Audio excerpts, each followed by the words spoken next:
ಇನ್ನು 4 ದಿನಗಳ ಆಪರೇಷನ್ ಸಿಂಧೂರ ಪಾಕ್ ನಿಜಕ್ಕೂ ಕೂಡ ಅಕ್ಷರಶಃ ಪತರಗುಟ್ಟು ಹೋಗಿದೆ. ಪಾಕ್ ಸೇನಾ ನೆಲೆಗಳು ಉಗ್ರ ನೆಲೆಗಳನ್ನು ಈಗಾಗಲೇ ಉಡಿಸ್ ಮಾಡಲಾಗಿದೆ. ಹಾಗಾದರೆ ಈ 4 ದಿನಗಳ ಆಪರೇಷನ್ ಸಿಂಧೂರ ಹೇಗಿತ್ತು, ಏನೆಲ್ಲ ಆಯಿತು, ಆಪರೇಷನ್ ಸಿಂಧೂರ ಇನ್ನೂ ಮುಗಿದಿಲ್ವಾ, ಕಂಟಿನ್ಯೂ ಆಗುತ್ತಾ? ಇದಕ್ಕೆ ಸಂಬಂಧಪಟ್ಟಂತಹ ಒಂದು ಸ್ಟೋರಿ ಇದೆ, ನೋಡೋಣ. ಆಪರೇಷನ್ ಸಿಂಧೂರ ಅಮೋಘ ಯಶಸ್ಸು. ಭಾರತದ ಸೇನಾ ಕಾರ್ಯಾಚರಣೆಗೆ ಪಾಕ್ ವಿಲವಿಲ. ಪಹಲ್ಗಾಮ್ನ ಪ್ರತೀಕಾರಕ್ಕೆ ಭಾರತ ಆಪರೇಷನ್ ಸಿಂಧೂರ ಅಂತ ಹೆಸರಿಟ್ಟು ಉಗ್ರಪೋಷಿತ ರಾಷ್ಟ್ರ ಪಾಕಿಸ್ತಾನದ ಮೇಲೆ ದಾಳಿ ಮಾಡಿತು. ಆಪರೇಷನ್ ಸಿಂಧೂರ ಕಾರ್ಯಾಚರಣೆ ಶುರು ಮಾಡಿ ಪಾಕ್ನ ಉಗ್ರರ ನೆಲೆಗಳು ಉಗ್ರರನ್ನ ಹತ್ಯೆ ಮಾಡಿತು. ಇದರ ಬೆನ್ನಲ್ಲೇ ಪಾಕಿಸ್ತಾನ ಭಾರತದ ಮೇಲೆ ದಾಳಿ ಮಾಡಿ ಪ್ರತೀಕಾರಕ್ಕೆ ಮುಂದಾಯಿತು. ಪಾಕಿಸ್ತಾನದ ಯಾವುದೇ ದಾಳಿ ಸಫಲ ಆಗೋಕೆ ಭಾರತೀಯ ಸೇನೆ ಬಿಡಲೇ ಇಲ್ಲ.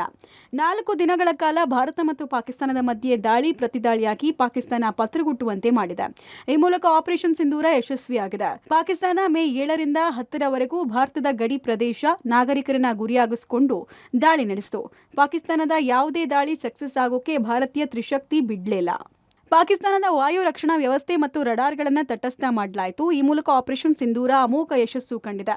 4 ದಿನಗಳ ಹಿಂದೆ ಆಪರೇಷನ್ ಸಿಂಧೂರ ಹೇಗಿತ್ತು ಅನ್ನೋದರ ಝಲಕ್ ನೋಡೋದಾದ್ರೆ, ಆಪರೇಷನ್ ಸಿಂಧೂರ ಘಟನಾವಳಿ ಮೇ 7 ರಾತ್ರಿ 1:05ಕ್ಕೆ ಆಪರೇಷನ್ ಸಿಂಧೂರ ಕಾರ್ಯಾಚರಣೆ ಆರಂಭ ಆಯಿತು. ಪಾಕ್ ಮತ್ತು ಪಿಒಕೆಯ ಉಗ್ರ 9 ನೆಲೆಗಳು ಉಡೀಸಾದವು. 26 ಉಗ್ರರ ಹತ್ಯೆ ಆಯಿತು. Scalp missile, hammer bomb, kamikaze drone ಅನ್ನ ಬಳಸಲಾಯಿತು. ಇನ್ನು ಆಪರೇಷನ್ ಸಿಂಧೂರದ 2ನೇ ದಿನ ಏನಾಯಿತು ಅಂದ್ರೆ, ಮೇ 8 ಭಾರತದ 36 ನಗರಗಳನ್ನು ಟಾರ್ಗೆಟ್ ಮಾಡಿತ್ತು ಪಾಕಿಸ್ತಾನ. ಭಾರತದ ಮೇಲೆ 400 ಡ್ರೋನ್ಗಳನ್ನ ಪಾಕಿಸ್ತಾನ ಬಳಸಿತ್ತು. 400 ಡ್ರೋನ್ ದಾಳಿ ವಿಫಲಗೊಳಿಸಿದ ಭಾರತ ಜಮ್ಮು, ಪಠಾಣ್ಕೋಟ್, ಉಧಂಪುರ, ಜಲಂಧರ್ ಮಿಲಿಟರಿ ಬೇಸ್ ಮೇಲೆ ಪಾಕ್ ಮಿಸೈಲ್ ದಾಳಿ ಮಾಡಿತು. ಪಾಕ್ ವಿರುದ್ಧ S-400 ಸುದರ್ಶನ ಚಕ್ರವನ್ನು ಭಾರತ ಬಳಸಿತು. ಪಾಕಿಸ್ತಾನ ಮಿಸೈಲ್ಗಳನ್ನು ವಿಫಲಗೊಳಿಸಿದ ಸೇನೆ. ಸಾಂಬಾ, ಕಚ್ ಪ್ರದೇಶದಲ್ಲಿ BSF ಯೋಧರ ದಾಳಿ ಆಯಿತು. ಇನ್ನು 3ನೇ ದಿನದ ಆಪರೇಷನ್ ಸಿಂಧೂರ ಹೇಗಾಯಿತು ಅಂತ ನೋಡೋದಾದ್ರೆ, ಮೇ 9ನೇ ತಾರೀಕು ಭಾರತದ 4 ಪಶ್ಚಿಮ ರಾಜ್ಯಗಳ ಟಾರ್ಗೆಟ್ ಮಾಡಿತು ಪಾಕಿಸ್ತಾನ. ಜಮ್ಮು ಮತ್ತು ಕಾಶ್ಮೀರ, ಪಂಜಾಬ್, ರಾಜಸ್ಥಾನ, ಗುಜರಾತ್ ಅನ್ನ ಟಾರ್ಗೆಟ್ ಮಾಡಲಾಯಿತು. 4 ರಾಜ್ಯಗಳ 26 ನಗರಗಳನ್ನು ಗುರಿಯಾಗಿಸಿಕೊಂಡು ದಾಳಿ ಆಯಿತು. ಪಾಕಿಸ್ತಾನದ ಡ್ರೋನ್ ಕ್ಷಿಪಣಿಯನ್ನ ಧ್ವಂಸಗೊಳಿಸಲಾಯಿತು. ಪಾಕ್ನ F-16, J-10, J-17 ಜೆಟ್ಗಳು ಧ್ವಂಸ ಆದವು. ಗಡಿಯಲ್ಲಿ 3 ನಾಗರಿಕರನ್ನ ಪಾಕಿಸ್ತಾನ ಕೊಲ್ತು. ಶೆಲ್ ದಾಳಿಯಿಂದ 15ಕ್ಕೂ ಹೆಚ್ಚು ಭಾರತೀಯ ಪ್ರಜೆಗಳು ಸಾವನ್ನಪ್ಪಿದ್ರು. ಆಪರೇಷನ್ ಸಿಂಧೂರದ 4ನೇ ದಿನಕ್ಕೆ ಪಾಕ್ ತತ್ತರಿಸಿ ಹೋಯಿತು. ಹೀಗಾಗಿ ಕದನ ವಿರಾಮಕ್ಕೆ ಅಂಗಲಾಚಿತು. ಮೇ 10 ಪಂಜಾಬ್ ಏರ್ಬೇಸ್ ಜಮ್ಮುವಿನಲ್ಲಿ ಶಾಲೆ ಮತ್ತು ಆಸ್ಪತ್ರೆ ಮೇಲೆ ದಾಳಿ ಮಾಡಿತು. ದೇವಸ್ಥಾನದ ದಾಳಿ ಕೂಡ ಪಾಕಿಸ್ತಾನ ಮಾಡಿತು. ಪಾಕ್ನ 8 ಸೇನಾ ನೆಲೆಗಳನ್ನು ಭಾರತ ಇದೇ ವೇಳೆ ಧ್ವಂಸಗೊಳಿಸಿತು. ಆಕಾಶ್ ಮಿಸೈಲ್, ಬ್ರಹ್ಮೋಸ್ ಸೂಪರ್ಸಾನಿಕ್ ಅನ್ನ ಭಾರತ ಬಳಸಿತು.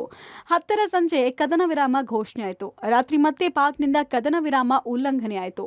ಆಪರೇಷನ್ ಸಿಂಧೂರ ಮುಗಿದಿಲ್ಲ, ಇಂಡಿಯನ್ ಆರ್ಮಿ ಟ್ವೀಟ್. ಈ ಮಧ್ಯೆ ಕದನ ವಿರಾಮ ಉಲ್ಲಂಘಿಸಿದ ಪಾಕ್ಗೆ ಭಾರತ ಶಾಕ್ ಕೊಟ್ಟಿದೆ. ಆಪರೇಷನ್ ಸಿಂಧೂರ ಕಾರ್ಯಾಚರಣೆ ನಿಂತಿಲ್ಲ, ಆಪರೇಷನ್ ಸಿಂಧೂರ ಸೇನಾ ಕಾರ್ಯಾಚರಣೆ ಮುಂದುವರೆದಿದೆ ಅಂತ ಇಂಡಿಯನ್ ಆರ್ಮಿ ಟ್ವೀಟ್ ಮಾಡಿದೆ. ಈ ಮಧ್ಯೆ ಭಾರತೀಯ ರಕ್ಷಣಾ ವಲಯಕ್ಕೆ ಬ್ರಹ್ಮೋಸ್ ಕ್ಷಿಪಣಿ ಬಲ ಸಿಕ್ಕಿದೆ. ಅತ್ಯಾಧುನಿಕ ತಂತ್ರಜ್ಞಾನ ಹೊಂದಿರುವ ಬ್ರಹ್ಮೋಸ್ ಕ್ಷಿಪಣಿ ಘಟಕವನ್ನ ರಕ್ಷಣಾ ಸಚಿವ ರಾಜನಾಥ್ ಸಿಂಗ್ ಉದ್ಘಾಟಿಸಿದ್ರು. 22 ಎಕರೆ ಪ್ರದೇಶದ ಘಟಕವನ್ನ ಲಕ್ನೋನಲ್ಲಿ ಉದ್ಘಾಟಿಸಲಾಯಿತು. ಒಟ್ಟಾರೆ ಪ್ರತಿದಾಳಿಯಿಂದ ಪತ್ರಗುಟ್ಟಿದ ಪಾಕಿಸ್ತಾನಕ್ಕೆ ಭಾರತ ಶಾಕ್ ಮೇಲೆ ಶಾಕ್ ಕೊಡ್ತಿದೆ. Lokesh, public TV, Bengaluru.